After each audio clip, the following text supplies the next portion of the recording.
reavaliação das ações, das iniciativas, das abordagens, das formas de começar.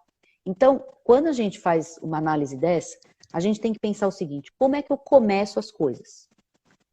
Né? Então, existe o começo, que é, vamos pensar aqui no processo de venda. Como que é a minha abordagem de venda? É o meu começo de venda. Como é que eu começo isso? Né? Eu começo com o quê? Aqui na internet, eu começo com uma live. Como é que eu começo? Né? Se eu, por exemplo, estou dando aula, então, como que eu começo? Como eu começo um relacionamento? Se é uma questão afetiva. Esses começos, eles vão ser reavaliados com essa lua minguante em Sagitário. O mapa da lua minguante traz essa possibilidade de fazer uma reavaliação de como a gente iniciou as coisas, né?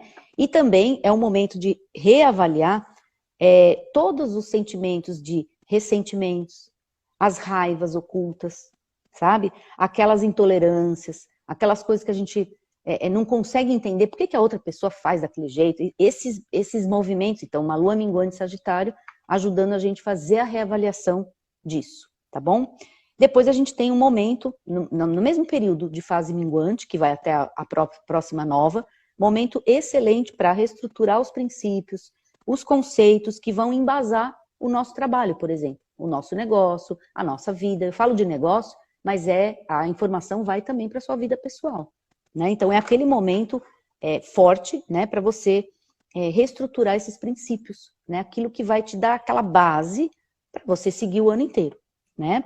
Momento também de você avaliar, por exemplo, os seus propósitos e sonhos, né? O tal do barco, para onde esse barco está indo esse ano, né? Não deixa ele à deriva de jeito nenhum. Momento de rever o seu quadro de sonhos. Então imagina que você virou o ano ali em janeiro e fez um quadro de sonhos, você imaginou coisas para esse ano. Então, nessa fase minguante, ali no final do mês, né? É o momento para você olhar de novo esse quadro. Será que tá dentro? Não são sonhos assim muito irreais, que eu só vou conseguir daqui, sei lá, 200 anos? Porque eu tenho que trazer, lembra do Saturno ali no mapa de lunação, eu tenho que trazer sonhos que possam ser concretizados, para me dar essa sensação saturnina de concretização. Então tem que rever. Talvez esse quadro de sonhos precise de ajuste, né? Então o momento de ajustá-lo à realidade, né, que se apresenta e não aquela que a gente gostaria que fosse. É a realidade que a gente tem. Né? Muitas vezes o problema não é conseguir as coisas ou não conseguir. O problema é a expectativa e a realidade. Então você criou uma expectativa, a realidade aconteceu, mas não era daquele jeito que você criou a expectativa, então você vai ficar frustrado, vai ficar triste, vai ficar insatisfeito. Não era mais fácil ajustar essa expectativa com a realidade? Então, em que momentos são bons para fazer isso? Momentos, por exemplo, de uma lua minguante em Sagitário, com esse mapa de lunação que tem Saturno envolvido. Então, é aquele momento de fazer o ajuste, né, da sua expectativa versus a realidade, para que isso dê esse alinhamento, porque aí você concretiza. Aí aquele sentimento de, eu cheguei, mas não fiquei feliz, porque muita gente chega na meta e não está feliz. Mas não está feliz por quê? Não chegou na meta, não conseguiu, mas não está feliz por quê? Porque não alinhou a expectativa. A expectativa era tão outra coisa que a pessoa conseguiu um negócio que ela não conseguiu dar o valor para aquilo.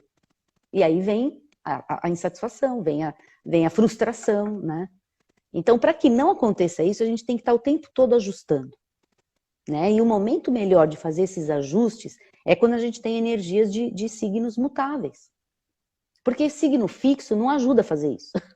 Signos fixos não ajudam, os cardinais também não. Então, quem são os signos que ajudam a gente a fazer os alinhamentos? Por isso que eles são signos de mudança de direção. Esses são os signos que ajudam a gente a fazer a adaptação das coisas. Então, nosso planejamento, legal, mas ele não está ajustado. Então, eu vou chegar lá no final do ano e vou me frustrar. Então, é melhor ajustar no momento que a gente tem uma energia para isso. E agora, assim, ao meu ver, lógico que nós vamos ter depois signos mutáveis quando tiver junho, que é Gêmeos, depois tem setembro, que é Virgem, mas agora, assim, na minha interpretação, eu acho que é o melhor momento de todos. Porque agora é a lunação em Peixes, é a mais forte para a gente fazer todo aquele realinhamento de direção. Certo?